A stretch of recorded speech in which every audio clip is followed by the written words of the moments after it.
कौन कौन से ऐसे सूत्र हैं जिससे संबंधित हमारे आंकी प्रश्न आते हैं। कोई भी दूरी अगर इधर की साइड होगी, इधर की दूरी हम लोग लेंगे तो हमेशा नेगेटिव लेंगे। तो दर्पण का सूत्र भैया होता है 1/f = 1/v + 1/u। तो ये लेंस की क्षमता की, इससे संबंधित क्वेश्चन हमेशा बोर्ड एग्जाम में पूछे जाते हैं। दोनों को एकदम से अच्छे से याद रखना। m = h' या फिर -v/u, ये सूत्र एकदम से कंफर्म रखना, बोर्ड एग्जाम में इसका यूज आता है। प्यारे बच्चों, आपके एग्जाम में जितने भी आंकी प्रश्न आते हैं वो एकदम से सूत्र बेस्ड आते हैं। अगर आपको सूत्र अच्छे से कंफर्म होंगे तो ये बात जान लो, आपके आंकी प्रश्न गलत हो ही नहीं सकते। लेकिन कौन कौन से ऐसे सूत्र हैं जिससे संबंधित हमारे आंकी प्रश्न आते हैं, तो अगर बात करते हैं, सबसे है पहला हमारा प्रकाश का परावर्तन। तो उसके कुछ सूत्र हैं जो कि उससे संबंधित क्वेश्चन आते ही आते हैं। लेकिन अगर हमें आंकी प्रश्न सॉल्व करना है तो आपको चिन्ह परिपाटी भी आनी चाहिए। तो मैं चिन्ह परिपाटी भी आपको समझा देता हूं। चाहे अवतल दर्पण हो चाहे उत्तल दर्पण हो, दोनों केस में याद रखना कि अगर हमारी इधर की कोई भी दूरी काउंट कर रहे हैं, चाहे वस्तु की दूरी हो, चाहे प्रतिबिंब की दूरी हो, चाहे फोकस दूरी हो, कोई भी दूरी इधर की होगी वो हमेशा नेगेटिव ली जाएगी, जबकि इधर की दूरी हमेशा पॉजिटिव ली जाएगी। और जैसे वस्तु की लंबाई की बात की जाएगी, वस्तु की ऊंचाई की बात की जाएगी तो वो पॉजिटिव होगी। अगर प्रतिबिंब उल्टा बन रहा है तो वो हमेशा नेगेटिव लिया जाएगा। कैसा? प्रतिबिंब अगर उल्टा बन रहा है तो हमेशा नेगेटिव। इस बात को एकदम से ध्यान रखना। अवतल दर्पण हो या फिर उत्तल दर्पण, अगर वस्तु की दूरी इधर है, फोकस दूरी इधर है या फिर प्रतिबिंब की दूरी इधर है, कोई भी दूरी अगर इधर की साइड होगी, इधर की दूरी हम लोग लेंगे तो हमेशा नेगेटिव लेंगे, जबकि दर्पण के पीछे इस साइड की जितनी भी दूरी होगी वो हमेशा धनात्मक होगी।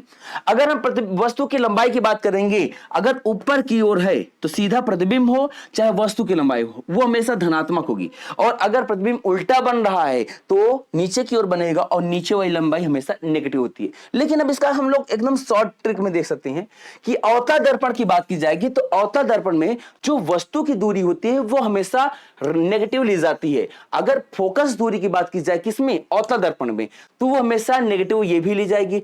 और प्रतिबिंब की दूरी की बात की जाए तो ये भी हमेशा 6 केस होते हैं, 6 में से 5 केस में नेगेटिव होता है, एक केस में हमारी जो V होती है वो पॉजिटिव हो जाती है। कब? जब वस्तु फोकस और ध्रुव के बीच में रखी हो। जब वस्तु फोकस और ध्रुव के बीच रखी होती है उस स्थिति में जो V होता है वो हमारा पॉजिटिव हो जाता है।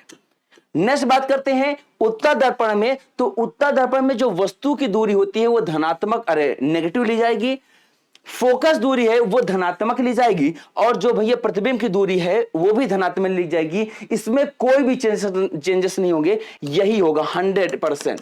मैं इसलिए बता दे रहा हूं कि अगर हम आंकी प्रश्न सॉल्व कर रहे हैं तो हमें चिन्ह परिपाटी एकदम से क्लियर होना चाहिए।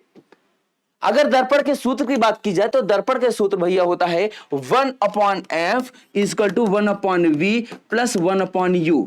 इस बात का ध्यान रखना। वहीं पर इसके आवर्धन की बात करा जाएगा। आवर्धन की अगर हम बात करेंगे तो आवर्धन का सूत्र होता है m = -v/u, m = -v/u।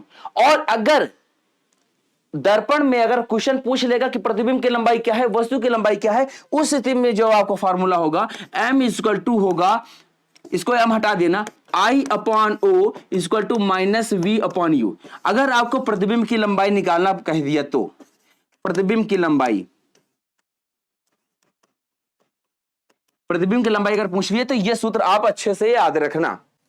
Next बात करते हैं गोलीय लेंस में। तो गोलीय लेंस में भी जैसे दर्पण में था कि इस साइड की जो भी दूरी होगी वो हमेशा ऋणात्मक होगी, इस साइड की जो भी दूरी होगी चाहे प्रतिबिंब की हो चाहे वस्तु की हो, कोई भी दूरी इस साइड की होगी तो धनात्मक, ऊपर की ओर धनात्मक, नीचे की ओर ऋणात्मक। यही हमारे अवतल लेंस में भी होगा। इस साइड की सारी दूरी ऋणात्मक, इस साइड की सारी दूरी धनात्मक, ऊपर की ओर जाएंगे तो धनात्मक, नीचे की ओर जाएंगे तो ऋणात्मक। तो एकदम से कंफर्म रखना। अगर बात करते हैं भाई लेंस की क्षमता की, इससे संबंधित क्वेश्चन हमेशा बोर्ड एग्जाम में पूछे जाते हैं, बहुविकल्पी में भी पूछ लेता है। सूत्र याद कर लेना, P बराबर होता है 1/f, जबकि f हमारा मीटर में होता है। अगर f फोकस दूरी हमारी सेंटीमीटर में हुई, फोकस दूरी अगर हमारी सेंटीमीटर में हुई तो जो सूत्र होगा P बराबर वो 100/f सेंटीमीटर। दोनों को एकदम से अच्छे से याद रखना, यह सूत्र दोनों याद रखना। इससे संबंधित क्वेश्चन 110% आपको देखने को मिलेगा। यह लेंस का सूत्र है 1/f = 1/v - 1/u। इसके आवर्धन की अगर बात करेंगे तो भैया m equal to H dash upon H या फिर माइनस v अपॉन यू, ये सूत्र एकदम से कंफर्म रखना, बोर्ड एग्जाम में इसका यूज आता है। फिर बात करते हैं विद्युत धारा की। विद्युत धारा के जो सूत्र होता है I बराबर Q upon T, I equal to Q upon T, ये क्वेश्चन हमेशा इससे पूछता है। अच्छा, एक सूत्र होता है Q बराबर एन ई, Q बराबर एन ई, इसे भी तैयार कर लेना, जहां पे Q हमारा आवेश होता है, Q हमारा आवेश है, N हमारा क्या है, नंबर ऑफ इलेक्ट्रॉन है, नंबर ऑफ इलेक्ट्रॉन, और ये इलेक्ट्रॉन का आवेश 1.6 इंटू 10 के पावर माइनस 19 कूलम, इसको भी याद कर लेना, Q बराबर एन ई। और अच्छा एक बात, यहां से एक सूत्र और निकल के आता है Q बराबर आई टी, Q बराबर आई टी। जब हम Q बराबर क्या करेंगे, T को इधर भेज देंगे, अपॉन में है, देखो I बराबर Q अपॉन T है, तो यहां से Q बराबर क्या आ जाएगा, I अपॉन T, T इधर आके मल्टीप्लाई हो जाएगा, तो ये भी सूत्र याद कर लेना। विभवांतर की अगर बात की जाएगी तो भैया विभवांतर का सूत्र होता है V बराबर W अपॉन Q, V बराबर W अपॉन Q। W क्या है, किया गया कार्य है बटा आवेश। डायरेक्ट ऐसे ही फॉर्मूले को आपको यूज कर देना है। अगर एक बात, एक और सूत्र होता है V बराबर V equal to I R, V equal to I R, ये भी हमारे विभवांतर का सूत्र है जब धारा और प्रतिरोध की बात होगी। यहीं से I बराबर भी निकल के आएगा V अपॉन आर, यहीं से I बराबर V अपॉन आर आ जाएगा जब धारा निकालनी हो, विभवांतर और प्रतिरोध दिया हो, और R बराबर होगा V अपॉन I। एक ही फॉर्मूले से तीन हमारे फॉर्मूला बन गए, तो ये भी आप तैयार कर लेना है, ठीक है। ये ओम का नियम है, क्या है, ओम का नियम, ओम का नियम, वैसे आगे इसमें होगा ही। ये देखो ओम का नियम, V equal to I R, I बराबर V अपॉन आर भी यहां से हम लोग निकाल सकते हैं। I बराबर विद्युत धारा, V हमारा विद्युत परिपथ में दोनों सिरों में लगे बीच के विभवांतर की बात करेगा, और जो R है ये हमारा कांस्टेंट है, इसे हम लोग प्रतिरोध भी बोलते हैं। नेक्स्ट बात करेंगे कि श्रेणी क्रम में जब कोई प्रतिरोध जुड़ा हुआ होगा, सिंपल ये श्रेणी क्रम में, इस स्थिति में जो सूत्र होगा वो हमारा R बराबर R1 plus R2 plus R3 बराबर RN। और अगर यहीं पर इसी में ही श्रेणी क्रम में जुड़े विभवांतर की बात करेगा तो V बराबर V1 plus V2 plus V3 बराबर VN भी हो जाएगा। अच्छा, ये कब है, जब नंबर ऑफ हमारे प्रतिरोध है, बहुत सारे प्रतिरोध होंगे, तो आप सिंपल से जोड़ते चले जाओ, आंसर आ जाएगा। नेक्स्ट अगर बात करेंगे जब समांतर क्रम में जुड़े हों, किस प्रकार से, इस प्रकार से, जब समांतर क्रम में प्रतिरोध जुड़ा होगा तो आप इस फॉर्मूले का इस्तेमाल करोगे, और जितने सारे प्रतिरोध जुड़े होंगे यही फॉर्मूला यूज कर देना, 1 upon R equal to 1 upon R1 plus 1 upon R2 plus 1 upon R3। अगर 3 प्रतिरोध जुड़े हैं तो ये लगा देना, 4 प्रतिरोध होंगे तो 1 अपॉन R4 हो जाएगा, 5 होगा तो 5 लगा देंगे। नेक्स्ट देखो, जूल का तापन का नियम, इससे भी क्वेश्चन पूछता है, तो भैया H बराबर I स्क्वायर RT होता है, और इसका जो मेन फॉर्मूला है H बराबर I स्क्वायर RT, ये तब होता है जब परिपथ में धारा प्रवाहित हो रही हो, और धारा प्रवाहित होने की वजह से जो धारा का कुछ भाग है वो हीट में कन्वर्ट हो जाए।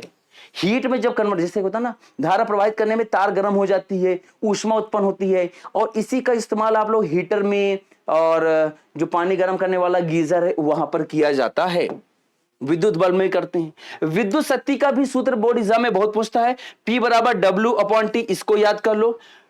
W बराबर H स्क्वायर RT, ये भी होता है W बराबर। अच्छा, ये बात यहीं से इसको भी याद कर लो, P बराबर V स्क्वायर अपॉन R, ये भी विद्युत शक्ति का ही एक सूत्र होता है। जब विभवांतर और प्रतिरोध की बात होगी, जब विभवांतर और प्रतिरोध दिया होगा और विद्युत शक्ति पूछेगा तब ये सूत्र लगाएंगे। अगर प्रतिरोध का ये भी सूत्र होगा V स्क्वायर अपॉन R, ये तब होगा अपॉन P, ये तब होगा, प्रतिरोध तब पूछेगा जब विद्युत शक्ति और विभवांतर ये हो और प्रतिरोध पूछ ले, तब ये सूत्र लगा देना, ठीक है।